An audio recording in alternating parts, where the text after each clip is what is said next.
Karena cukup dengan highlight 25 ini. Oh, 25 oke. aja nggak ke highlight kita. Iya, nggak hafal maksudnya ya. Hatam-hatam kita Nggak nih. hatam-hatam ya. Maka di antara 25 ini juga kadang-kadang ulama bahas mana duluan. Iya kan? Iya, Maka ketika ulama bahas mana duluan, mereka bersepakat Nabi Muhammad duluan. Nabi Muhammad duluan ya. Dan Nabi Muhammad menurut beberapa ilmuwan tidak dapat dipahami Nabi Muhammad sebelum kita memahami total Nabi Ibrahim. Karena misinya Nabi Muhammad tuh Nabi Ibrahim tuh, Abraham, father of all religion. Orang bilang kan gitu kan. Jadi bapaknya seluruh agama ya. Atau father of all prophet. Abul Anbiya kalau di dalam Islam. Nah, jadi artinya untuk memahami Nabi Muhammad, selesai Nabi Muhammad pelajari Nabi Ibrahim supaya lebih menyeluruh. Dan kita nggak akan bisa memahami Nabi Ibrahim sebelum kita memahami visi misinya Nabi Adam. Berarti Nabi Adam pelajarin tuh. Baru lengkap semua itu, baru belajar tentang nabi-nabi yang 5 itu, ulul asmi. Setelah itu mention nabi yang paling banyak di dalam Al-Qur'an, Musa duluan sebelum Isa. Lalu kemudian setelah Musa, Isa. Setelah Isa, ini kan 2 nabi yang disebutkan sama-sama di dalam surat As-Saff kan ya.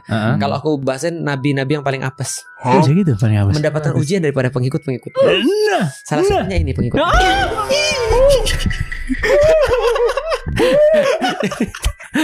Nah jadi ujian kan. Nah setelah bahas tentang Musa dan Isa, baru bahas nabi-nabi Bani Israel. Nah dari situ kita dapat benang merahnya seperti apa. Nah baru kemudian lanjut kepada 25 nabi dan rasul yang lain. Jadi highlightnya kayak gitu. Itu aja udah panjang banget maksudnya ya. Gak bisa habis aku belajar sampai sekarang. Kalau harus belajar 120.000, wah mungkin.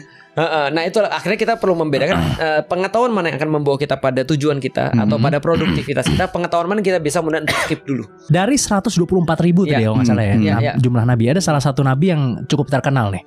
Namanya Nabi Khidir. Oke, diceritain di dalam suratul Kahfi. Katanya akan muncul pada saat kiamat ya, hari kiamat ya. Nah itu walau alam bisawab sih. Pasti banyak orang yang bertanya-tanya sebenarnya Nabi Khidir itu masih ada di bumi sekarang, apa dibawa ke mana dulu, universe mana dulu, nanti baru turun atau gimana sebenarnya? Karena ini berarti harus berada reference.